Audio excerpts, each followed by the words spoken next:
তাহলে আগের দিন আমরা কি বলে nu bar equal to R into, যেটা আমাদের রিডবার কনস্ট্যান্ট দিয়ে যে ইকুয়েশনটা ছিল, হাইড্রোজেনের লাইন স্পেক্ট্রা বার করার ইকুয়েশন, সেটা আমরা করে দেখলাম ওখান থেকে কি টাইপের নিউমেরিক্যাল আসতে পারে। নেক্সট তারপরে বোরের থিওরির বিভিন্ন দেখলাম, রেডিয়াস, ভেলোসিটি, এনার্জি দিয়ে কিরকম কিরকম কোশ্চেন আসতে পারে দেখলাম। সেটা করতে গিয়ে আমরা একটা পার্টিকুলার জায়গাতে কি বললাম যে আয়নন বিভব কি বলে এই জিনিসটা আমরা বলবো, তারপরে আমরা নিউমেরিক্যালটা বুঝতে পারবো। এমন কিছু কঠিন জিনিস নয়, সিম্পল জিনিসই, যেমন এই কোশ্চেনটা যেমন দিয়েছে যে হাইড্রোজেন পরমাণুর আয়নন বিভব এত আর্গ পার অ্যাটম বলে দিয়েছে, আর্গে বলেছে, আমরা এটা জুলে পড়েছিলাম, আর্গে দিয়ে রেখেছে, এমন কিছু ঝামেলার জায়গা নেই, ওটা জুলে কনভার্ট করে নিলেই হবে। যাই হোক, আয়নন বিভবটা বলেছে। আমি বলেছিলাম এই টাইপের নিউমেরিক্যাল করতে গেলে আমাদের কাছে অপশনস কি রয়েছে, না আমরা তো E1 এর ভ্যালুটা মুখস্থ করেই নিচ্ছি, তাই আমাদের কোনো সমস্যা নেই, মুখস্থ করেই যেহেতু রাখছি। E1 এর ভ্যালুটা জুলে ইলেকট্রন ভোল্টে আমরা মুখস্থ করেছি পার অ্যাটম, তাহলে জুল পার অ্যাটম, এত ইলেকট্রন ভোল্ট পার অ্যাটম, এবং দেখলাম সামথিং মানে এত কিলো জুল পার মোল, মানে তিন ধরনের আমরা ইন্ডিভিজুয়াল ভ্যালু E1 এর জন্য মুখস্থ করে নিয়েছি। মোল বললে মোল, অ্যাটম বললে অ্যাটম, যে ইউনিটে বলবে সেই ইউনিট। বেশ গুড। এবার তাহলে এই কোশ্চেনে আয়নন বিভবটা বলে দেওয়ার কি দরকার হলো? দ্যাট মিনস ওখানে তোকে E1 এর ভ্যালুটাই বলেছে, একটু ঘুরিয়ে বলেছে। তাহলে আমরা সেই জিনিসটাকে বুঝি, আয়নন বিভব মানে আমি কি বলতে চাইছি সেই জিনিসটা একটু দেখাই। আগে ডেফিনেশনটা বলি, তারপর বিষয়টা বোঝাচ্ছি। আয়নন বিভবের ডেফিনেশনটা হচ্ছে এর পরের চ্যাপ্টার, যখন আমরা ওই পিরিয়ডিক প্রপার্টিজ পড়বো, মানে পিরিয়ডিক টেবিলের বিভিন্ন যে প্রপার্টিজ গুলো আছে, গ্রুপ ওয়াইজ পিরিয়ড ওয়াইজ কি হচ্ছে, তো সেটা যখন পড়বো তখন তো আমাদের আয়নন বিভব বা আয়োনাইজেশন পোটেনশিয়াল এই জিনিসটা পড়বো। আয়োনাইজেশন এনথালপিও বলতে পারিস, একই জিনিস, এনার্জিকেই বোঝাচ্ছে। থার্মোডাইনামিক্স পড়তে গিয়ে দেখবি এনথালপি কি জিনিস আরো ডিটেল ক্লিয়ার হবে, মোদ্দা কথা এনার্জিকেই বোঝাচ্ছে। তাহলে আয়নন বিভব বা আয়োনাইজেশন পোটেনশিয়াল যখন পড়বো তখন ডেফিনেশনটা দেখবি এরকম আছে, যে কোনো একটা অ্যাটম, সেটা বন্ড থাকলে হবে না, মানে কারোর সাথে বন্ড করে মলিকিউল বা কম্পাউন্ড বানিয়ে রাখলে হবে না, সেই অ্যাটমটাকে সিঙ্গেল থাকতে হবে, in the sense non bonded থাকতে হবে প্রথম, তাকে গ্যাসিয়াস স্টেটে থাকতে হবে হলো, এবং ওই অ্যাটমটাকে তার সব থেকে সুস্থিত অবস্থায় মানে গ্রাউন্ড স্টেটে থাকতে হবে, সব থেকে তার স্টেবল কন্ডিশনে থাকতে হবে। তাহলে এত কটা কন্ডিশন হলো, তাহলে সে বন্ডেড নয়, গ্যাসিয়াস স্টেটে রয়েছে, সে সুস্থিত অবস্থায় রয়েছে হলো। এই সিচুয়েশনে ওই অ্যাটমটার আউটার মোস্ট অরবিট থেকে একটা ইলেকট্রনকে বার করতে আমাকে যে পরিমাণ এনার্জি দিতে হবে, অ্যাটমটাকে দিতে হবে, কারণ ইলেকট্রনটাকে ইলেকট্রনটাকে নিউক্লিয়াস কি করেছে, টেনে ধরে রেখেছে। তাহলে কেউ যদি কাউকে আকর্ষণ করে রাখে, তাহলে সেটাকে আকর্ষণ বলের বাইরে নিয়ে যেতে গেলে কি করতে হবে, বাইরে থেকে এনার্জি দিতে হবে। তাহলে যে পরিমাণ এনার্জি দিলে ইলেকট্রনটা আকর্ষণ বলের বাইরে চলে যায়, সেটাকেই আমি বলছি ওই ইলেকট্রনটার আয়নন বিভব। ঠিক আছে, তাহলে এখানে সেটা কিভাবে প্রযোজ্য আমরা সেটা দেখবো একবার। আয়নন বিভবে তাহলে ব্যাপারটা কি হলো, অ্যাটমের সব থেকে আউটার মোস্ট যে অরবিট, সে আউটার মোস্ট অরবিট থেকে একটা ইলেকট্রনকে বাইরে বার করতে যে পরিমাণ এনার্জি দিতে হবে, এবং অ্যাটমটাকে কি কি কন্ডিশনে থাকতে হবে তো বললাম, কারণ বন্ডেড থাকলে হবে না, গ্যাসিয়াস অবস্থায় থাকতে হবে এবং তার সুস্থিত অবস্থায় থাকতে হবে বা গ্রাউন্ড স্টেটে থাকতে হবে। এবার এটা আমাদের বোরের থিওরির সাথে কিভাবে প্রযোজ্য, তাহলে দেখি বোরের থিওরিতে কোন কোন অ্যাটম গুলো বোরের থিওরি মেনে চলে, আমরা সেটা দেখি। বোরের থিওরি তাহলে কোন কোন অ্যাটম মেনে চলে, বোরের থিওরি মেনে চলে হাইড্রোজেন, রাইট, হিলিয়াম লিখে ফেললাম, হাইড্রোজেন। হাইড্রোজেন ইলেকট্রন কটা আছে, একটা ইলেকট্রন রয়েছে, ঠিক। এই ইলেকট্রনটা আছে কোথায়, এই একটা ইলেকট্রন আছে, মানে এই ইলেকট্রনটা n=1 এ রয়েছে, তাই না, n=1 এ, দ্যাট মিনস এটা যদি নিউক্লিয়াস হয়, নিউক্লিয়াসকে ঘিরে যে ফার্স্ট অরবিট, এই ফার্স্ট অরবিটে ইলেকট্রনটা রয়েছে, দিয়ে রিভলভ করছে, দ্যাট মিনস এই ফার্স্ট অরবিটটা মানে কি, এটা হচ্ছে n=1, দ্যাট মিনস কে কক্ষপথ, যেটা আমরা ক্লাস 10 এ পড়ে এসেছিলাম বা বলেছি। তাহলে হাইড্রোজেনের জন্য একটা ইলেকট্রন মানে n=1 এ রয়েছে। আমি যদি হিলিয়াম প্লাসের কথা বলি, হিলিয়াম প্লাসেও ওই ইলেকট্রনটা কোথায় রয়েছে, এই যে একটা ইলেকট্রন রয়েছে, এই যে একটা ইলেকট্রন রয়েছে, এর জন্য ওই একটা ইলেকট্রন n=1 এই রয়েছে। আমি যদি বলি লিথিয়াম 2+, লিথিয়াম 2+এও ইলেকট্রন আছে একটাই, এই একটা ইলেকট্রনও কোথায় রয়েছে, n=1 এই রয়েছে। বা আমি যদি বলি বেরিলিয়াম 3+, বেরিলিয়াম 3+ এর ইলেকট্রনটা কোথায় রয়েছে, এই যে এক পিস ইলেকট্রন রয়েছে, সেই ইলেকট্রনটা n=1 এই রয়েছে। তার দেখার বিষয় হচ্ছে যে যে অ্যাটম গুলো, আমরা কোন ধরনের অ্যাটম আমরা জানি, বোরের থিওরি দিয়ে আমরা এক্সপ্লেন করতে পারবো, যাদের ইউনি ইলেকট্রনিক সিস্টেম, একটা ইলেকট্রন রয়েছে। এবার কারোর যদি একটা ইলেকট্রন থাকে, সেই ইলেকট্রনটা তো n=1 এই থাকবে। তাহলে বোরের থিওরিতে যেটা ম্যাচ করছে, হাইড্রোজেন বা হিলিয়াম প্লাস, লিথিয়াম 2+ বা বেরিলিয়াম 3+, সবার জন্যই আউটার মোস্ট যে অরবিটে ইলেকট্রনটা থাকছে সেটা n=1 এই থাকছে। এটা আমরা বুঝতে পারলাম। তাহলে এই অ্যাটম গুলোর মধ্যেই তোকে বোরের থিওরি দিয়ে নিউমেরিক্যাল গুলো করতে দেবে, তাহলে এদের সবারই জন্য যে ইলেকট্রনটা রয়েছে, সেই ইলেকট্রনটা n=1 এই রয়েছে। তাহলে প্রত্যেকের জন্য ইলেকট্রনটা n=1 এই রয়েছে, তাহলে বাইরে থেকে তুই সার্টেন অ্যামাউন্ট অফ এনার্জি এটাতে দিলি, তাহলে বাইরে থেকে সার্টেন অ্যামাউন্ট অফ এনার্জি তো ইলেকট্রনটাকে দিলি, ইলেকট্রনটা নিউক্লিয়াসের আকর্ষণ বলের বাইরে বেরিয়ে চলে গেল। দ্যাট মিনস আমি বলতে পারি বিষয়টা এভাবে, যে ইলেকট্রনটা ছিল n ইকুয়াল টু 1 এ, কোথায় ছিল ইলেকট্রনটা, সাইডে লিখলাম n equal to 1 A, n equal to 1 থেকে ইলেকট্রনটাকে কোথায় নিয়ে যাচ্ছি, নিউক্লিয়াসের আকর্ষণ বলের বাইরে নিয়ে চলে যাচ্ছি, তাই তো? নিউক্লিয়াসের আকর্ষণ বলের বাইরে যে ইলেকট্রন মানে ফ্রি ইলেকট্রন। আগের দিন যখন যে অরবিটের যে এনার্জির ভ্যালুটা নেগেটিভ সাইনের তাৎপর্য বোঝাচ্ছিলাম, সেখানে বলেছিলাম না, নিউক্লিয়াসের আকর্ষণ বলের বাইরে যে ইলেকট্রনটা আমরা ধরে নিই সেই ইলেকট্রনটা n equal to infinity number অরবিটে আছে। দ্যাট মিনস যে ইলেকট্রনটা এখন তোর n ইকুয়াল টু 1 এ রয়েছে, যে ইলেকট্রনটা n ইকুয়াল টু 1 এ রয়েছে, এই ইলেকট্রনটাকে আমি n ইকুয়াল টু 1 থেকে কোথায় নিয়ে যেতে চাইছি, n ইকুয়াল টু ইনফিনিটিতে নিয়ে যেতে চাইছি। তাহলে আমি কি করে জানবো কতটা পরিমাণ এনার্জি দিতে হবে? আমরা n ইকুয়াল টু 1 এর এনার্জি জানি, বা দ্যাট মিনস E1 এর এনার্জি আমি জানি। E1 এর এনার্জি আমি যদি পার অ্যাটমে বলি, আমরা জানি -13.6 ইলেকট্রন ভোল্ট। আর n ইকুয়াল টু ইনফিনিটি মানে ই ইনফিনিটির এনার্জি আমরা জানি 0, লেখা লেটস সে ইলেকট্রন ভোল্টেই বললাম, 0ই তো ধরি জুল। তাহলে যে ইলেকট্রনটা n ইকুয়াল টু 1 এ রয়েছে সেই ইলেকট্রনটার এনার্জি হচ্ছে -13.6 ইলেকট্রন ভোল্ট। তাহলে সেই ইলেকট্রনটাকে তুই যদি বাইরে থেকে +13.6 ইলেকট্রন ভোল্ট এনার্জি দিয়ে দিস, তাহলেই ওই ইলেকট্রনটার এনার্জিটা 0 হয়ে যাবে, কারণ -13.6 + 13.6 এনার্জি 0, মানে ইলেকট্রনটা নিউক্লিয়াসের আকর্ষণ বলের বাইরে বেরিয়ে গেছে। তাই বোরের থিওরির জন্য সবার ইলেকট্রনটা n ইকুয়াল টু 1 এই রয়েছে, তাহলে এদের জন্য যদি E1 এর ভ্যালুটা বার করতে পারি, E1 এর ভ্যালুটা যতটা নেগেটিভে এক্স্যাক্টলি ততটাই পজিটিভে আমি যদি এনার্জি দিয়ে দিই, ইলেকট্রনটা নিউক্লিয়াসের আকর্ষণ বলের বাইরে মানে ইনফিনিটি নাম্বার অরবিটে পৌঁছে যাবে। ঠিক আছে, বুঝতে পারা গেল? এটাই বলতে চাইছি, এটাই আয়নন বিভব। এবার সবারই জন্য মানে এরপরে যখন আমরা পরের চ্যাপ্টার পড়বো, সেখানে আয়নন বিভব মানে অলওয়েজ তো n ইকুয়াল টু 1 হবে তাই নয়, অন্য অরবিটে হতে পারে, কিন্তু এখানে সবারই n equal to 1 A fix, কারণ এগুলো ইউনি ইলেকট্রনিক সিস্টেম নিয়ে আলোচনা করছি, ইলেকট্রনটা n ইকুয়াল টু 1 এই থাকছে, এটা হচ্ছে এখানে ব্যাপার। তাহলে এই জিনিসটাই বলেছে, তাহলে আয়নন বিভবের ভ্যালুটা অলওয়েজ পজিটিভ হবে, এবং আয়নন বিভব কতটা লাগবে আমরা কি করে বার করতে পারবো? তাহলে ওর আয়নন বিভব যদি আমি আয়নন বিভব ধর আয়নাইজেশন পোটেনশিয়াল IE লিখলাম, আয়নাইজেশন পোটেনশিয়াল কি হবে, E ইনফিনিটি মাইনাস E1 হবে এদের ক্ষেত্রে। এইভাবেই আমরা আয়নাইজেশন পোটেনশিয়ালটা বার করবো, E ইনফিনিটি লেভেল আর E1 লেভেলের মধ্যে যে এনার্জি গ্যাপ, তাহলে আমার এনার্জিটা বেরিয়ে চলে আসবে। বিষয়টা হচ্ছে এটাই, যদি কেমিস্ট্রিটা ভাবি, ইলেকট্রনটা যখন n ইকুয়াল টু ইনফিনিটিতে ছিল মানে নিউক্লিয়াসের আকর্ষণ বলের বাইরে ছিল, সেখান থেকে যখন n ইকুয়াল টু 1 এ এলো, এদের মধ্যে যতটা এনার্জি গ্যাপ সেই পরিমাণ এনার্জি ছেড়ে দিল বলেই নেগেটিভ সাইন হলো, দ্যাট মিনস ইলেকট্রনটা স্টেবিলাইজড হলো। যতটা এনার্জি ছেড়ে দিয়ে n ইকুয়াল টু 1 এসেছে, বাইরে থেকে আমি যদি ততটাই এনার্জি ওখানে দিয়ে দিই, ইলেকট্রনটা আবার কোথায়, n ইকুয়াল টু ইনফিনিটিতে পৌঁছে যাবে। তাহলে ওইটাই হচ্ছে তার আয়োনাইজেশন পোটেনশিয়াল বা আয়োনাইজেশন এনার্জি, আয়োনাইজেশন এনথালপি, যা বলবি একই জিনিস। তাহলে বিষয়টা বোঝা গেছে। এবার যে নিউমেরিক্যালটা আমরা আগের দিন করিনি, এই বিষয়টা বলবো বলে রেখে দিয়েছিলাম, সেটা আমরা একবার দেখি। এবার দেখ বিষয়টা সিম্পল হয়ে যাবে, শুধু ওখানে আর্গে বলেছে, আর্গটাকে জুলে কনভার্ট করে নিলেই হবে। কোথায়, এইখানে লোড হয়ে যাক, 1 সেকেন্ড। হ্যাঁ, যেমন এই পিডিএফটা এইটা আমি রেখেছিলাম এটা বোঝাতে, যেখানে ডেটাগুলো রয়েছে, তো তাহলে একবার ডেটাগুলো চোখের সামনে দেখতে পাবি। সেটা হচ্ছে দেখ, ইলেকট্রনটা যখন n ইকুয়াল টু মানে E0 মানে ইনফিনিটি লেভেলে ছিল, ইনফিনিটি লেভেল থেকে ইলেকট্রনটা যখন n ইকুয়াল টু 1 মানে E1 লেভেলে এসেছিল, তখন সে -2176 ইন্টু 10⁻21 জুল বা -13.6 ইলেকট্রন ভোল্ট পরিমাণ এনার্জি রিলিজ করে দিয়েছিল। এটা কিন্তু আবার একই কথা, এটা কিন্তু পার অ্যাটমে, পার মোলে নয়, ঠিক আছে? ওটা পার অ্যাটমে লিখেছি, এমটা জায়গা ধরলো না বলে একটু নিচে লিখলাম। এবার যে ইলেকট্রনটা E1 এ রয়েছে তার এনার্জিটা হচ্ছে -2176, তাহলে আমি যদি পজিটিভ 2176 এনার্জি দিয়ে দিই, মানে পজিটিভ 2176 ইন্টু 10⁻21 জুল এনার্জি দিয়ে দিই, ইলেকট্রনটা আবার E ইকুয়াল টু ইনফিনিটিতে পৌঁছে যাবে, মানে ফ্রি হয়ে যাবে, ওটাই আয়নাইজেশন পোটেনশিয়াল, এইটাই বলতে চেয়েছে। এবার নিউমেরিক্যালটায় যাই, কোথায় গেল নিউমেরিক্যালটা, এই যে। তাহলে কোশ্চেনটা ভালো করে দেখ, বলছে যখন হাইড্রোজেন পরমাণুর একটি ইলেকট্রন, হাইড্রোজেন বলেছে, তাহলে জেড ইকুয়াল টু 1, কোনো অসুবিধা নেই।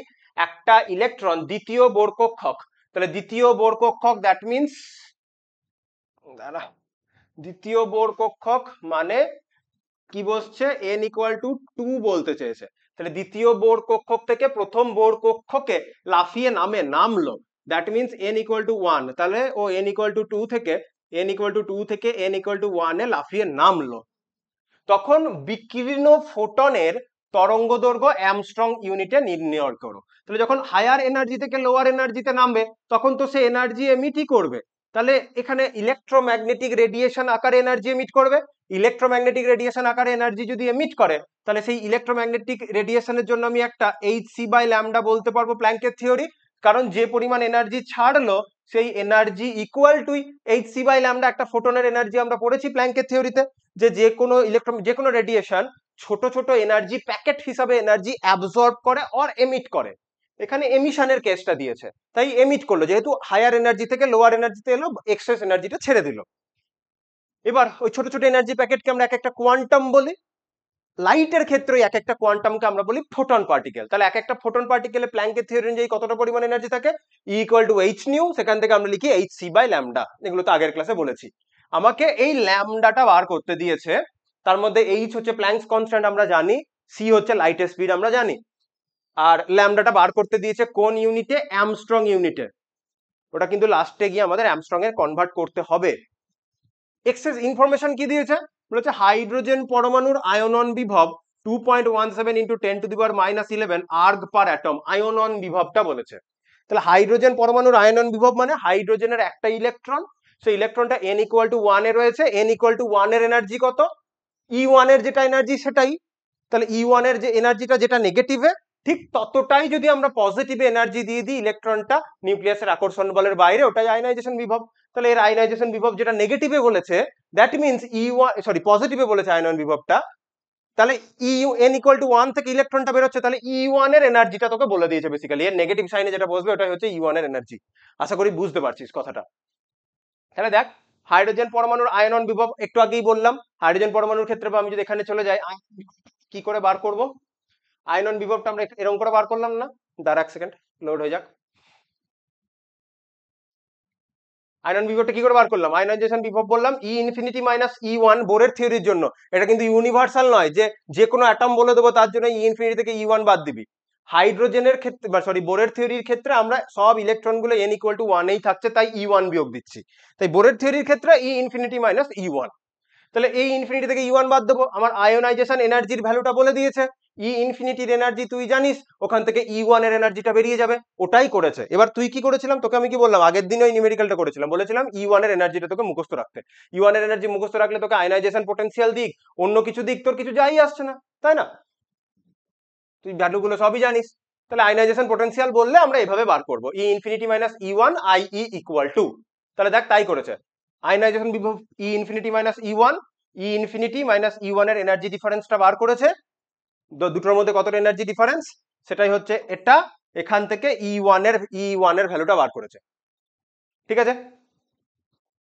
E1 এর ভ্যালুটা বার করার পর এত কিছু করে ঘুরিয়ে লেখার দরকার ছিল না, যাই হোক সিম্পল টার্মেই লিখতে পারতো। আমি দেখাই এটাকে সিম্পল ওয়েতে কিভাবে লেখা যায়, এত জটিলতা না করেও কিভাবে সিম্পল ওয়েতে লেখা যায় আমি দেখাই। তাহলে দেখ, আমি নিউমেরিক্যালটা করে দিই, সিম্পল ওয়েতে লেখা যাবে। তাহলে তুই ionisation potential, ionisation energy equal to কি, E∞ - E1। এটা 2.11 × 10⁻11 আর্গে আছে, আর্গ পার অ্যাটম। E∞ এর এনার্জিটা তুই জানিস 0 মাইনাস E1। তাহলে এখান থেকে E1 এর ভ্যালু কত বেরিয়ে আসছে, E1 এর ভ্যালু বেরিয়ে আসছে 2.11 তো নয় মনে হয়, ভ্যালুটা আমি ভুল লিখছি।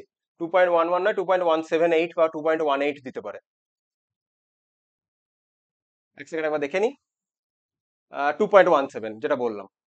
তাহলে 2.17 ইন্টু 10⁻⁻ এত আর্গ পার অ্যাটম, ঠিক আছে? এবার আমরা কি জানি, 10⁻7 আর্গ মানে 1 জুল, মানে 1 জুল মানে 10⁻7 আর্গ। এবার আর্গ থেকে কনভার্ট করে নেবো, তাই না? 2.17 ইন্টু 10⁻⁻11 আর্গ ইকুয়াল টু আমরা কি লিখবো, 2.17 ইন্টু 10⁻⁻11 ইন্টু 1 ডিভাইডেড বাই 10⁻⁻11, 10⁻7, 11 কেন বলছি, বাই ডিভাইডেড বাই 10⁻7। এটা উপরে উঠবে, নেগেটিভ হয়ে উঠবে, তাহলে 2.17 ইন্টু 10⁻⁻8 জুল। তাহলে এটা চেঞ্জ হয়ে গেলে ইউ ওয়ান এর ভ্যালুটা বেরোলো 2.18 ইন্টু 10⁻⁸ লিখেছে, দেখেছিস, -18, তাহলে -18 জুল পার অ্যাটম। তাহলে আলটিমেটলি তুই বার করলি সেই ই ওয়ান এর ভ্যালুটা তুই বার করলি 2 আবার একটা জিনিস মিস করেছি, যেটা আমি মিস করেছি সেটা হচ্ছে এখানে মাইনাস সাইন গুলো দিইনি। এবারে ঠিক আছে, মাইনাস সাইনটা মিস গেছিল। তাহলে ই ওয়ান এর ভ্যালু হচ্ছে -2.17 ইন্টু 10⁻11 আর্ক পার অ্যাটম। ওটাকে যদি জুলে কনভার্ট করে নিই তাহলে ই ওয়ান এর ভ্যালু আসে -2.18 আছে, সেটাও ঠিক করে দিই। ওই 2.17 সামথিং থাকে, সেটাকে একেবারে আমরা 2.18 লিখে দিই। এটা 2.17 নিয়েছে, 2.17 নিয়ে লিখি, কি করা যাবে? তাহলে 2.17 লিখলাম। তাহলে 2.17 ইন্টু 10⁻18 জুল পার অ্যাটম। এবার ব্যাপারটা হচ্ছে এই ভ্যালুটা তো আমি তোকে মুখস্থই রাখতে বলেছিলাম। তাহলে আয়নাইজেশন পোটেনশিয়ালের ভ্যালুটা তোকে দিয়েছে ই ওয়ান এর ভ্যালুটা বার করার জন্য। তাহলে এভাবে ই ওয়ান এর ভ্যালুটা বার করে নিতে হবে। তোর ক্ষেত্রে কি, তুই আবার একই কথা, তুই তো ই ওয়ান এর ভ্যালুটা মুখস্থ করে রেখেছিস। তাহলে মেন যে এন্ট্রান্স এক্সাম আসবে তোকে এইসব করার দরকারই নেই, তুই ডাইরেক্ট ই ওয়ান আর ই টু এর মধ্যে এনার্জি গ্যাপটা বার করে নিতে পারতি। তাহলে কতটা পরিমাণ এনার্জি বিকিরণ করবে সেই ভ্যালুটা বেরিয়ে যাবে, তাই না? তাহলে এবার আমি যদি মেন কোশ্চেনে চলে যাই, এটা তো আমরা পেয়েই গেলাম। মেন কোশ্চেনে আমরা যদি যাই, একবার দেখ, মেন কোশ্চেনে যদি যাওয়া হয় তাহলে ই টু আর ই টু থেকে, হ্যাঁ মানে নেমে এসছে কোথা থেকে? নেমে এসেছে 2 নম্বর কক্ষপথ থেকে 1 নম্বর কক্ষপথে। ই টু থেকে ই ওয়ান এ নেমে এসেছে, তাহলে ই টু মাইনাস ই ওয়ান, ওই গ্যাপটাই আমাদের বার করতে বলেছে। তাহলে এই গ্যাপটার মধ্যে যতটা করসপন্ডিং এনার্জি গ্যাপ, সেই গ্যাপটার ল্যামডাটা আমাকে বার করতে দিয়েছে। এই তো কোশ্চেন দিয়েছে, যে এনার্জি গ্যাপ সেই ল্যামডাটাই আমাকে বার করতে দিয়েছে। বার করি, দেখি কি হয়। পরের কোশ্চেন, তাহলে এত বড় ইকুয়েশন আমাদের মুখস্থ রাখার দরকারই নেই, তুই ই ওয়ান বার করে ফেললি। এবার তোর কাজ হচ্ছে ই টু মাইনাস ই ওয়ান করা। এবার ই টু বার করতে হবে। তাহলে ই টু আমরা কি করে বার করতে পারবো? E two equal to E one into Z square by N square. হাইড্রোজেনের জন্য বলেছে 1 স্কোয়ার হয়ে যাবে -2.18 into 10⁻−18 joule per atom into 1 square by 4 square. ঠিক আছে, তাহলে 2.18 ইন্টু 10⁻18, এটাকে 4 স্কোয়ার কেন লিখলাম, 2 স্কোয়ার, 2 স্কোয়ার মানে 4, ওইটা একেবারে 4 স্কোয়ার লিখে ফেলেছি। তাহলে 2 স্কোয়ার দিয়ে মানে 4 দিয়ে ডিভাইড হবে, 2.18, তাহলে 2.18 কে আমি যদি 4 দিয়ে ডিভাইড করে দিই, 4 দিয়ে ডিভাইড করলে আসে -0.545 ইন্টু 10⁻−18 জুল পার অ্যাটম। তাহলে ই টু বেরিয়ে গেল। এবার আমি যদি ই টু মাইনাস ই ওয়ান করি, তাহলে ই টু মাইনাস ই ওয়ান করলে এই ভ্যালুটা, তো 10⁻−18 কে আমি যদি কমন নিয়ে নিই, ই টুর ভ্যালু হচ্ছে নেগেটিভে এটা, মাইনাস অফ মাইনাস এটা, তাহলে যেটা দাঁড়িয়ে যাচ্ছে 2.17 মাইনাস 0.545 ইন্টু 10⁻−18 জুল। এটা তো পার অ্যাটমেই আমরা ক্যালকুলেট করছি। তাহলে 2.18 থেকে 0.545 আমি যদি বিয়োগ দিয়ে দিই, তাহলে 2.17 থেকে 0.545 আমি যদি বিয়োগ দিয়ে দিই, চলে আসে 1.625 ইন্টু 10⁻−18 জুল পার অ্যাটম এলো। এই ডিফারেন্সটাই হচ্ছে ডেল্টা ই। এই ডেল্টা ই ইকুয়াল টু আমরা লিখতে পারি এইচ সি বাই ল্যামডা, তাই তো? এইচ সি বাই ল্যামডা মানে এই জিনিসটা যেটা লিখেছি,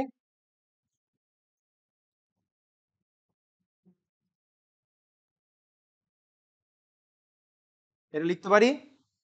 এবার এখান থেকে যেই মোমেন্টে আমরা ল্যামডাটা বার করতে চাইছি, তাহলে দেখ ল্যামডা ইকুয়াল টু আমরা কি লিখতে পারি, ল্যামডাটা এদিকে গেল, এটা এদিকে চলে এলো। Lambda equal two H, H হচ্ছে 6.626 ইন্টু 10⁻−34, এটা হচ্ছে জুল সেকেন্ড। আমি একেবারে ইউনিট বসাচ্ছি কারণ ইউনিটগুলো কেটে কেটে দেখাবো যে মিলছে। জুল সেকেন্ড, এসআই বসিয়েছি, তাহলে এটাও এসআই বসবে, 3 ইন্টু 10⁸ মিটার পার সেকেন্ড, তাহলে metre second inverse, divided by 1.625 into 10⁻−18 joule. তাহলে দেখ, জুল দিয়ে জুল কাটবে, সেকেন্ড দিয়ে সেকেন্ড ইনভার্স কাটবে, তাহলে শুধু মিটার পড়ে থাকবে। এটাকে ক্যালকুলেট করতে হবে। এটাকে ক্যালকুলেট করলে কত আসে, তাহলে দেখি 6.626 ইন্টু 3 করলে আসে 19.878 ডিভাইডেড বাই 1.625 করলে আসে 12.23, আসে 12.23। এবার পাওয়ারটা দেখি, উপরে আছে 10⁻−34, উপরে 10⁻−34, এখানে 10⁸ আর -18টা উপরে উঠবে +18, তাহলে 18 আর 8, তাহলে 18 আর 8 এ দাঁড়ায় 26, তাহলে +26 -34, তাহলে কত এলো 10⁻⁻8, কততে বেরোলো মিটারে বেরোলো। তাহলে দেখ 12.23 ইন্টু 10⁻⁻8 মিটার দাঁড়ালো, রাইট। তাহলে 1 অ্যামস্ট্রং মানে হচ্ছে 10⁻1 অ্যামস্ট্রং, লিখি 1 অ্যামস্ট্রং মানে হচ্ছে 10⁻10 মিটার, যেমন ন্যানোমিটারে ছিল 10⁻9 মিটার, এটা -10, তাহলে এটাকে -10 কি করে করতে পারবো? -10 করতে পারার আমার কাছে কিভাবে করবো, দশমিকটাকেই আমাকে এদিক ওদিক করতে হবে। কি করে করতে পারি? -10 করতে গেলে আমি এরকম করতে পারি, দেখ এরকম করে আমি, মানে যে মনে মনে ভাবতে পারছিস কোনো অসুবিধা নেই, করতে পারছিস না তার জন্য আমি ভাবছি। 2.23 লিখলাম, 10⁻⁻8 কে আমি যদি একটা এক্সট্রা 10⁻⁻2 এখানে এক্সট্রা গুণ করি, তাহলে -8 আর -2 মিলে -10 হবে। এটা করতে গেলে এটা তো এক্সট্রা চলে এলো, তাই না? এটাকে আমি কি লিখতে পারি, 10⁻2 দিয়ে আমি ডিভাইড করে দিতে পারি। তাহলে দেখ উপরে 10⁻2, নিচে 10⁻2, আমার কাজ মিটে গেল। তাহলে নিচের 10⁻2 যদি উপরে উঠে 10 স্কোয়ার 100 দিয়ে গুণ হয়ে যাবে, তাহলে 100 দিয়ে আমি যদি 12.23 কে গুণ করি 1223 চলে আসে। আর এই পোর্শনটুকু তোকে কি দেবে, 10⁻10 মিটার দেবে। আর 10⁻2 যেটা নিচে ডিভাইড হয়েছে ওটা উপরে 10 স্কোয়ার গেছে, মানে 100 হয়েছে, গুণ করে দিলাম, 2 ঘর পরে দশমিক। তাহলে আমরা জানি 1 অ্যামস্ট্রং মানে হচ্ছে 10⁻10 মিটার, তাহলে এটা কত চলে এলো 1223 অ্যামস্ট্রং চলে এলো। তাহলে আমরা এভাবে ক্যালকুলেট করে নিতে পারি, ঠিক আছে। বইয়ে যেভাবে ক্যালকুলেট করছে সেটাও আমি শেখাচ্ছি, আমি বলছি ওটা ছাড়াও, ওটাই যে একমাত্র প্রসেস তা নয়, ওটা ছাড়াও আমরা করতে পারি, ঠিক আছে।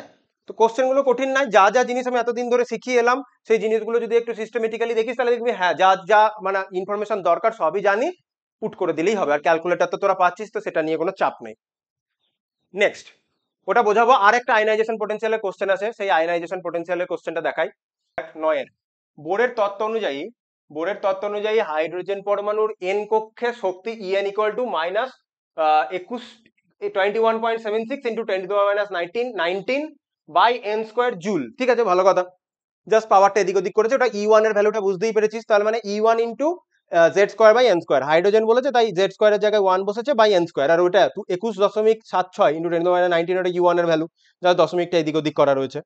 আচ্ছা, H+ আয়নের তৃতীয় কক্ষ থেকে একটি ইলেকট্রনকে বিতাড়িত করতে প্রয়োজনীয় আলোকরশ্মির দীর্ঘতম তরঙ্গ দৈর্ঘ্য নির্ণয় করো। যাই হোক, কি বলেছে, হিলিয়ামের কোথা থেকে, হিলিয়ামের ক্ষেত্রে বলেছে তৃতীয় কক্ষ।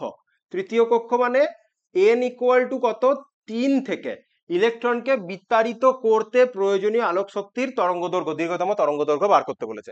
বিতাড়িত করতে মানে কি, n ইকুয়াল টু 3 লেভেল ইলেকট্রনটা রয়েছে, সেখান থেকে বিতাড়িত করবো মানে নিউক্লিয়াসের আকর্ষণ বলের বাইরে পাঠাবো, মানে কোথায় বিতাড়িত করতে, মানে কোথায় পাঠাতে বলেছে, n ইকুয়াল টু ইনফিনিটিতে পাঠাও, n ইকুয়াল টু ইনফিনিটিতে পাঠাও। তাহলে আমাদের ওই যে গ্যাপটা, ওটাকেই আমরা আয়োনাইজেশন পোটেনশিয়াল বলি, কোনো একটা অরবিট থেকে ইনফিনিটিতে পাঠানো, ওটাই আয়োনাইজেশন পোটেনশিয়াল। অবশ্যই তার একদম গ্রাউন্ড স্টেট সিচুয়েশনে থাকতে হবে, আউটার মোস্ট হতে হবে। এক্ষেত্রে কি বলেছে, n ইকুয়াল টু 3টা তোকে ডিফাইন করে দিয়েছে, সেখান থেকে পাঠাতে বলেছে। তাহলে তুই সেই ডিফারেন্সটাকে কি বলবি, ইনফিনিটি মাইনাস E3 এর মধ্যে যে গ্যাপটা সেটাই। তাহলে হিলিয়াম প্লাস আয়নের জন্য E3 এর ভ্যালুটা তোকে বার করতে হবে। তাহলে হিলিয়াম প্লাস আয়নের জন্য তুই যদি E3 এর ভ্যালুটা বার করতে পারিস, ই ইনফিনিটির ভ্যালু তো সবার জন্যই 0, 0 মাইনাস E3 এর ভ্যালু করে দিলেই তার করসপন্ডিং এনার্জি গ্যাপ বেরিয়ে যাবে, এনার্জি মানে hc/ল্যামডা, ওখান থেকে ল্যামডা বেরিয়ে যাবে। তাহলে প্রথম কাজটা কি হয়েছে, দেখেন প্রথম কাজটা তো E3টা আমি বার করে দেখাচ্ছি, কিন্তু বইয়ে তুই যদি পরপর দেখিস বিষয়টা, দেখ ওরা প্রথমে E3 এর ভ্যালু বার করেছে এই হিলিয়াম প্লাস আয়নের জন্য, দেন বলেছে তৃতীয় কক্ষ থেকে একটা ইলেকট্রনকে বিতাড়িত করার অর্থ হলো ইলেকট্রনটিকে অসীম দূরত্ব মানে n ইকুয়াল টু ইনফিনিটিতে পাঠানো, ইনফিনিটি অরবিটে এনার্জিটা আমরা জানি 0, তাহলে ডেল্টা ই কত, ই ইনফিনিটি মাইনাস E3, 0 মাইনাস অতটা করেছে hc/ল্যামডা করে, ওখান থেকে ল্যামডার ভ্যালুটা বার করেছে এবং আলটিমেটলি ওটাকে অ্যামস্ট্রং এ কনভার্ট করে দিয়েছে।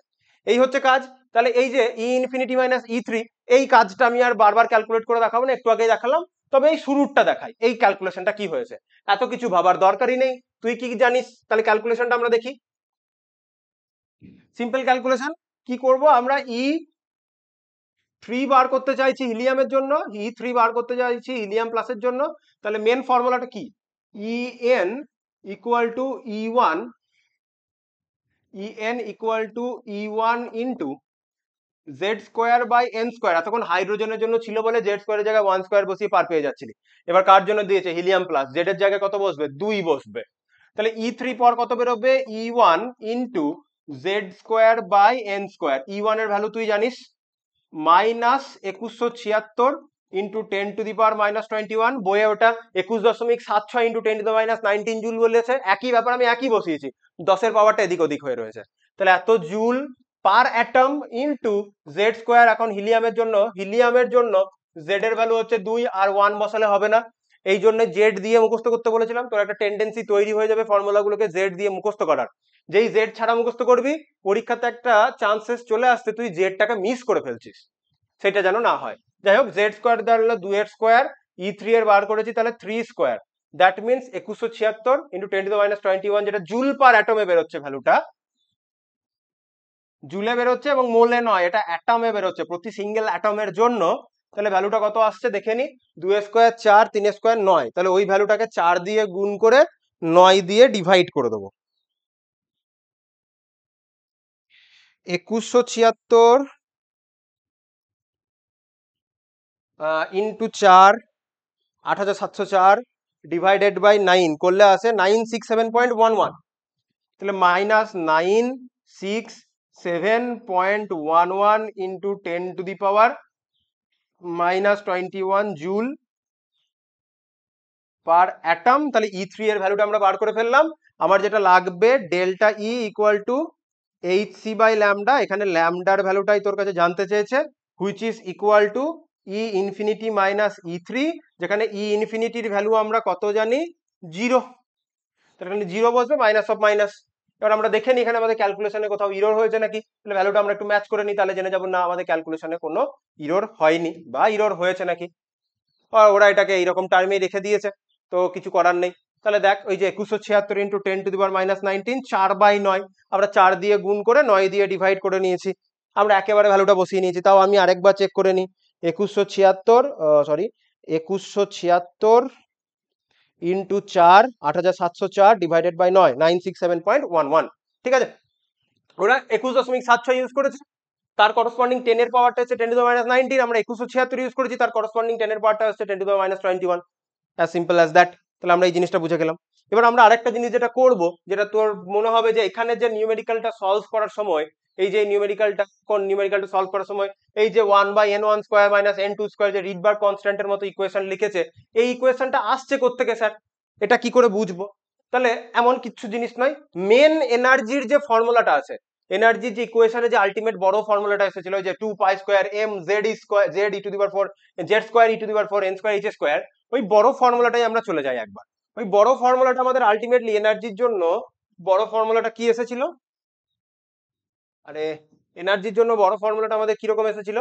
এনার্জি, তাহলে En এর সব থেকে বড় ফর্মুলাটা এসেছিল minus 2π² mz² e⁴ n square h square.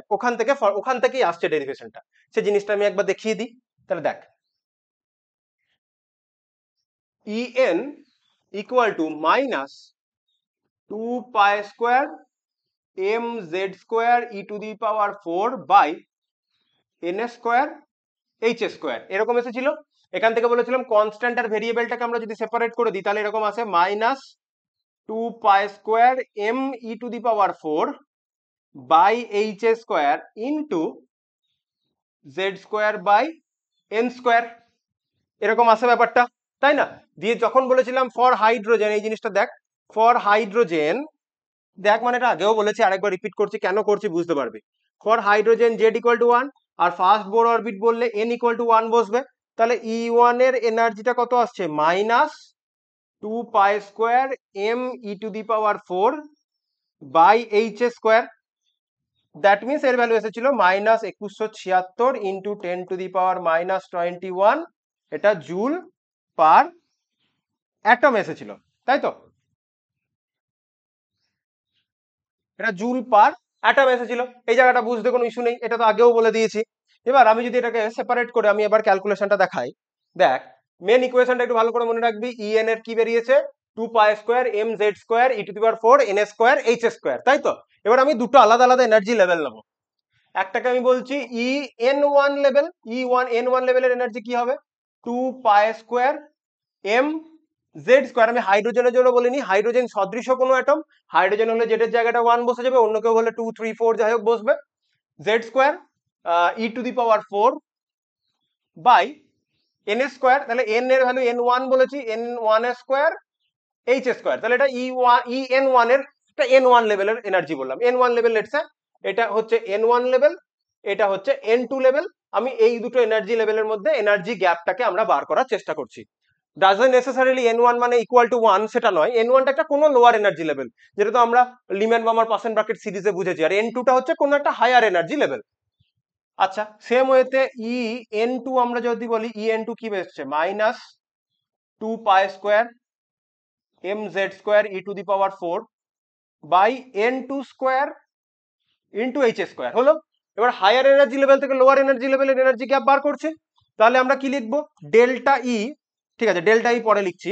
তাহলে আমরা দুটো এনার্জি লেভেল, হায়ার হচ্ছে n2, তাহলে en2 মাইনাস en1, en2 থেকে en1 যদি বিয়োগ করি, দেখ en2 মাইনাস en1, en1 এর আবার একটা নেগেটিভ রয়েছে, তাহলে ওই ভ্যালুতে একটা নেগেটিভ অফ নেগেটিভ হয়ে এটা পজিটিভ হয়ে যাবে, তাই তো এই জিনিসটাই দাঁড়াবে। তাহলে নেগেটিভ অফ নেগেটিভ এর পজিটিভ, তাহলে কমন টার্মটা আমি কপি করে, মানে copy in the sense common নিয়ে নিই। কমন টার্মটা কি রয়েছে, 2 পাই স্কোয়ার এম, তুই বলি জেড স্কোয়ার আছে, অবশ্যই জেড স্কোয়ার আছে, জেড স্কোয়ারটা ডান দিকে পাশে লিখবো, e⁴ বাই এইচ স্কোয়ার আমি কমন নিলাম। থার্ড ব্র্যাকেট যখন দেবো, থার্ড ব্র্যাকেট লিখবো, দেখ en2 থেকে n1 বিয়োগ করেছি, n1 এর টার্ম গুলো হয়ে গেছে সব পজিটিভ, তাহলে n1 এর টার্মটা পজিটিভ হয়ে গেছে, মানে বসবে en1 স্কোয়ার মাইনাস, এটা কি বসে যাবে 1 by en2 square, n2 square, এটা তো মাইনাসটা রয়েছে, এই কারণে আমি পজিটিভে কমন নিয়েছি, ইনটু এখানে আসছে জেড স্কোয়ার, জেড স্কোয়ারটা তো কমন ছিল, লিখিনি বললাম, ও সাইডে লিখবো। দেখ ইকুয়েশনটা অনেকটা ওই রিডবার্গ কনস্ট্যান্টে যে ইকুয়েশন ছিল ওটার মতনই দেখতে লাগছে, তাই না, ওই জিনিসটাই আসবে ধীরে ধীরে। এবার এটাকেই আমি লিখছি ডেল্টা ই ইকুয়াল টু, এখানে একটা জিনিস লক্ষণীয়, দেখ ই1 এর যে এনার্জিটা ছিল, ভালো করে এই জায়গাটাতে মিস্টেক হয় স্টুডেন্টদের, ই1 এর এনার্জির ভ্যালুটা দেখ একটু ভালো করে, ই1 এর ভ্যালুটা কত আছে, ই1 এরটা দেখ minus 2 pi square e⁴ by H square, মাইনাসটা ছিল বলে মাইনাস 2176 হয়েছে, কিন্তু ওই কমন টার্মটা আমার যেটা আছে 2 pi square M e⁴ by H square, ই1 এর ভ্যালুর সাথে সবই সেম, শুধু নেগেটিভ সাইনটা নেই, তাহলে ওই যে এখানে এই যে কনস্ট্যান্ট টার্মটার ভ্যালু বসবে, ই1 এর ভ্যালুটাই বসবে, কিন্তু নেগেটিভ সাইনটা থাকবে না। ঠিক আছে, বোঝা গেছে, কারণ আমার এইখানে কোনো নেগেটিভ সাইন নেই, আমি কমনটা সেভাবেই নিয়েছি। তাহলে এখানে ভ্যালুটা তাহলে কি বসবে, এখানে ভ্যালুটা বসে যাবে 2176 ইন্টু 10⁻⁻21 ব্র্যাকেটে 1 by n1 square minus 1 by n2 square into Z square. তাহলে দুটো এনার্জি লেভেলের মধ্যে যদি এনার্জি গ্যাপ বার করতে বলে, আমি যতবার নিউমেরিক্যাল গুলো এখানে করলাম, আমি কিভাবে করেছি এই নিউমেরিক্যাল গুলো করার সময় ভালো করে দেখ, আমি যদি জুম আউট করি, তাহলে দেখ আমি যখন ই2 আর ই1 এর মধ্যে এনার্জি গ্যাপটা বার করতে চেয়েছি, তখন কি করেছি, ই2 এর এনার্জিটাকে আমি এনার্জি ইকুয়েশন ইউজ করে বার করেছি, ই2 এর এনার্জিটাকে ই2 এর এনার্জিটাকে আমি এনার্জি ইকুয়েশন ইউজ করে বার করেছি, দেন ই2 মাইনাস ই1 ম্যানুয়ালি করেছি। এটা তো অবশ্যই করা যায়, কোনো ভুল নেই এখানে। আর একটা কেউ যদি চাই বইয়ে কিভাবে করলো স্যার, ওটা তো আমি বুঝতে পারলাম না, বইয়ে করেছে এভাবে, দুটো এনার্জি লেভেলের মধ্যে এনার্জি গ্যাপ যখন বিয়োগ করেছে, ওটা বিয়োগ করলে মেন ইকুয়েশনটা এরকম দাঁড়িয়ে যায়। এই ইকুয়েশনে ডাইরেক্ট তুই যদি n1 আর n2 এর ভ্যালু বসিয়ে দিস, তাহলেই ডাইরেক্ট বেরিয়ে যাবে ভ্যালুটা, ওটাই করেছে। আচ্ছা, এটা একটা ইকুয়েশন দাঁড়ালো, এটাকে আমি 1 নম্বর ইকুয়েশন বললাম, ঠিক আছে, এটা একটা ইকুয়েশন দাঁড়ালো। এবার ফার্দার এগিয়ে চল এইখান থেকে, ঠিক আছে, আমি ডেল্টা ই ইকুয়াল টু ভ্যালুটা বসাবো না, 2 পাই স্কোয়ার ওটাই লিখবো, ঠিক আছে। তাহলে আমি লিখি আবার, delta E equal to 2 pi square M e⁴ by H square 1 by n1 square minus 1 by n2 square into Z square, লিখলাম জিনিসটা। তাহলে ডেল্টা ই কে আমি কি লিখতে পারি, hc/λ ইকুয়াল টু হলো 2 পাই স্কোয়ার, সেম জিনিস, এটা কি কপি পেস্ট করা যাবে, আমি একবার দেখি দাঁড়া, এটাকে কপি পেস্ট করা যায় নাকি।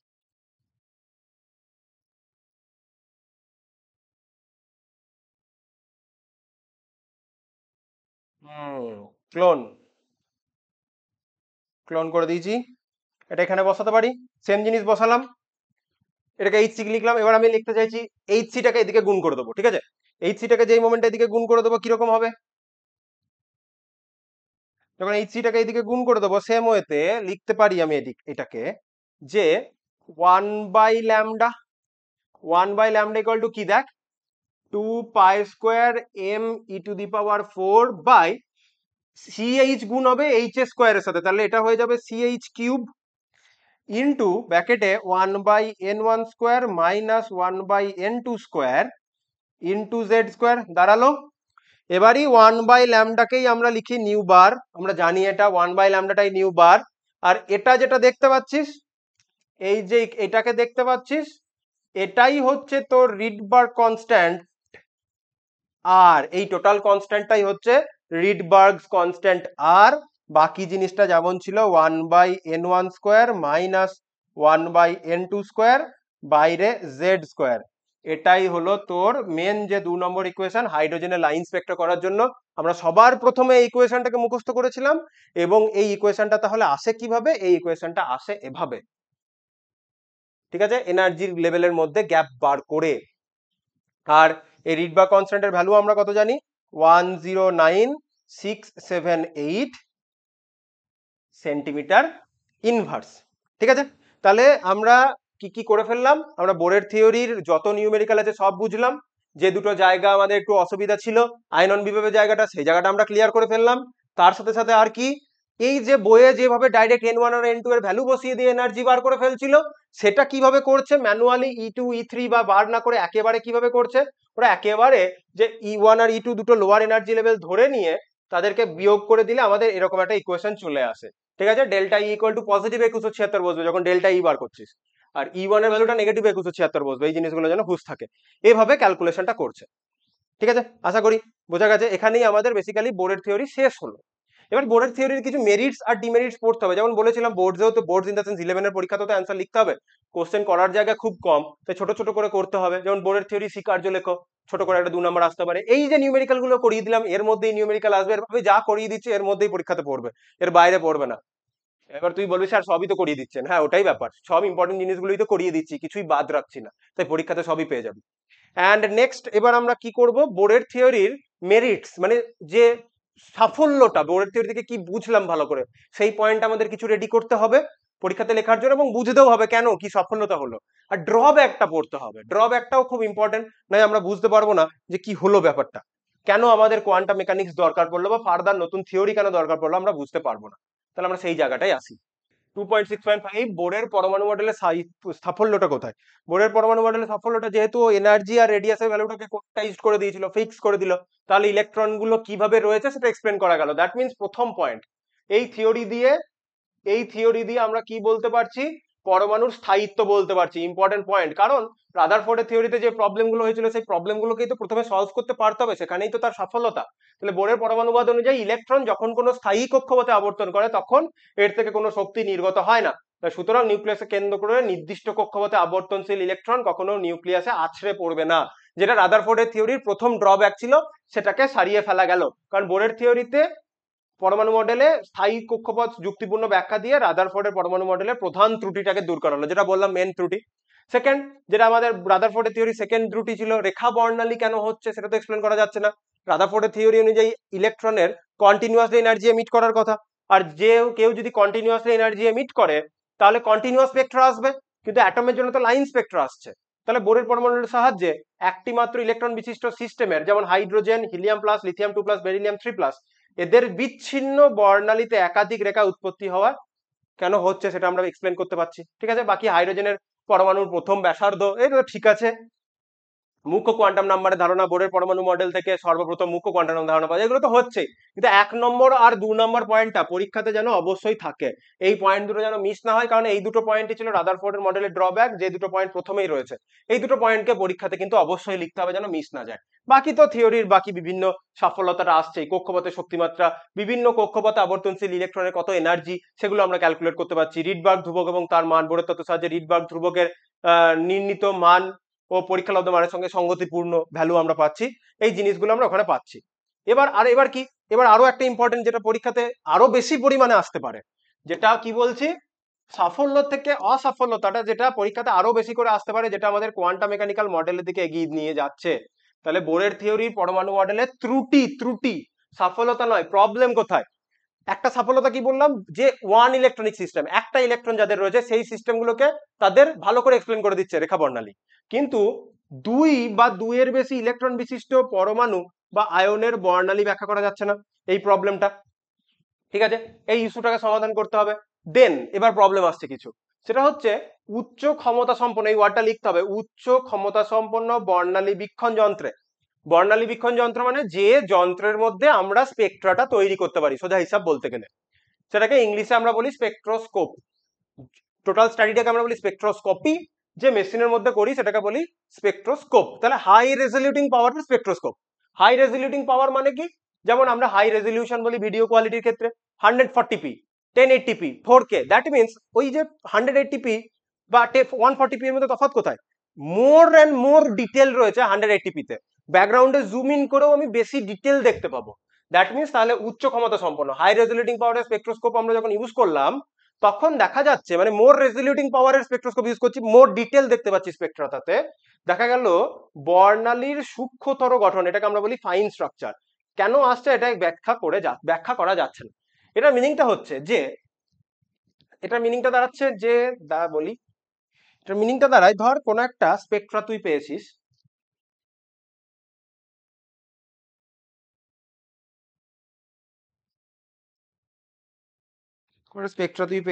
সেখানে ধর এরকম একটা হোয়াইট লাইট পেয়েছিস, হোয়াইট লাইট তো হবে না, ছাড় ছাড়, কালারটা চেঞ্জ করে দিই। হোয়াইট লাইট না দিয়ে আমি ধর বলি, তুই ওখানে কোনো একটা ইয়েলো লাইট কালার পেয়েছিস, ঠিক আছে, ইয়েলো লাইন পেয়েছিস, ব্ল্যাকে ইয়েলোটা ভালো দেখা যাবে, তুই একটা ইয়েলো লাইন পেয়েছিস লো রেজলিউটিং পাওয়ারের স্পেকট্রোস্কোপে, ঠিক আছে, পুরোনো স্পেকট্রোস্কোপ ইউজ হয়েছে, প্রথম দিকে এরকম হয়েছে, একটা সিঙ্গেল লাইন পাওয়া গেছে ইয়েলো কালারের, আশা করি দেখতে পাওয়া যাচ্ছে ইয়েলো লাইনটা। এবার যেই যন্ত্রপাতি সফিস্টিকেটেড হলো, আরো হায়ার যন্ত্রপাতি আবিষ্কার হলো, তখন প্রবলেমটা কি হচ্ছে, তখন প্রবলেমটা হচ্ছে না যে তাই যদি হয়, হাই রেজলিউটিং পাওয়ার স্পেকট্রোস্কোপ দেখাচ্ছে এই ছবিটাকেই জুম ইন করে দেখাচ্ছে, এক প্রকার বলতে পারিস মোর রেজলিউশন। তো ভিতরে জুম ইন করে দেখছিস কি দেখা যাচ্ছে, জুম ইন করে দেখা যাচ্ছে এই একটা সিঙ্গেল লাইন আসলে সিঙ্গেল লাইন নয়, এটা ক্লোজলি স্পেসড, এটা ক্লোজলি স্পেসড অনেকগুলো সরু সরু লাইন দিয়ে তৈরি। কি বললাম, ওটা একটা সিঙ্গেল লাইন নয়, এরকম ক্লোজলি স্পেসড অনেকগুলো সরু সরু লাইন দিয়ে তৈরি। বুঝতে পারা গেছে কথাটা? ক্লোজলি স্পেস দেখা যাচ্ছে, সরু সরু সরু সরু লাইন, আশা করছি দেখা যাচ্ছে, বোঝা যাচ্ছে। ওটা কি একটা সিঙ্গেল লাইন মনে হচ্ছে? সিঙ্গেল লাইন যেন না মনে হয়, হ্যাঁ। তাহলে ঠিক আছে, আমি একটু আরেকবার এটাকে ঠিক করে ড্র করি। ক্লোজলি স্পেসড অনেকগুলো সরু সরু লাইন দিয়ে তৈরি। আরে লাল কালি আসছে কেন? এগুলোই তো সেট হয়ে আছে।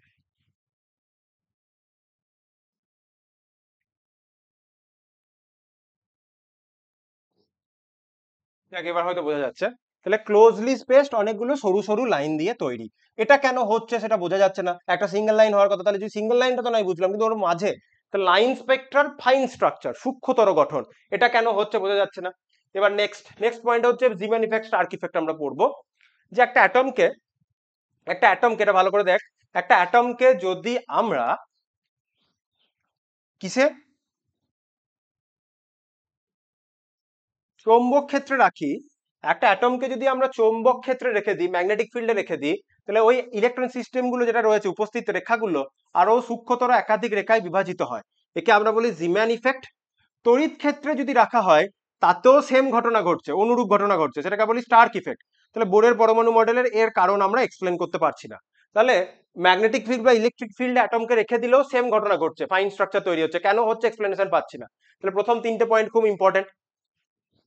এবার আছে বর্ণালীতে উপস্থিত স্থূলতর রেখাগুলির উৎপত্তির ব্যাখ্যায় সমর্থ হলেও রেখাগুলির আপেক্ষিক ঔজ্জ্বল্যতার ব্যাখ্যা করা সম্ভব হচ্ছে না, এরকম অনেক ট্রিভিয়াল পয়েন্ট রয়েছে। দ্বিমাত্রিক পরমাণুর একটা 2D মডেল দিয়েছে, 3D মডেল নয়, এসব বোঝা গেল। তাহলে প্রথম তিনটে পয়েন্ট ইম্পর্টেন্ট, আবার যে পয়েন্ট দুটোতে খুব ইম্পর্টেন্ট আসবে 6 নাম্বার 7 নাম্বার। 6 নাম্বারে কি বলেছে ভালো করে পড়, এখান থেকে আমরা towards the quantum mechanical model পড়বো, যেটা আমাদের নেক্সট ক্লাস হবে, ঠিক আছে। তাহলে এখানে কি হচ্ছে যে বোরের পরমাণু মডেল ইলেকট্রনকে কেবলমাত্র, এটা পরীক্ষার খাতায় যেন লিখতে হবে, কেবলমাত্র কণা রূপে পার্টিকেল হিসাবে ধরেছিল, ইলেকট্রনকে একটা ছোট পার্টিকেল হিসাবে ধরেছিল, গণ্য করেছিল। তাহলে তার জন্য ফলে কি হয়েছিল, বোর তত্ত্ব অনুযায়ী নির্দিষ্ট মুহূর্তে একটি আবর্তনশীল ইলেকট্রনের কৌণিক ভরবেগ এবং তার কক্ষপথের ব্যাসার্ধ সঠিকভাবে নির্ণয় করা সম্ভব হয়েছিল। কক্ষপথের ব্যাসার্ধ সঠিকভাবে নির্ণয় করছিস মানে কি, এই নিউক্লিয়াস থেকে কত ডিস্টেন্সে এবং কোন পজিশনে ইলেকট্রনটা আছে তুই এক্স্যাক্টলি বলতে পারছিস, এবং এই ইলেকট্রনটা যদি n ইকুয়াল টু 1 এ থাকে তাহলে এই ইলেকট্রনটার angular momentum mvr equal to nh/2 pi, এই ফর্মুলা ইউজ করে তার অ্যাঙ্গুলার মোমেন্টাম এবং তার পজিশন দুটোকেই তুই সঠিকভাবে বলে দিতে পারছিস বোরের থিওরি অনুযায়ী।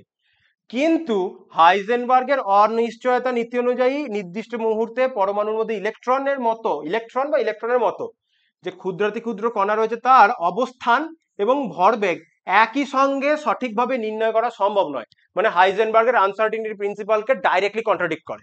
এবার আমরা হাইজেনবার্গের আনসার্টিনিটি প্রিন্সিপালই দেখবো, ইউটিউবে আমরা একটা এক্সপেরিমেন্টাল ভিডিও দেখবো, কি বলতে চাইছে বিষয়গুলো বুঝবো।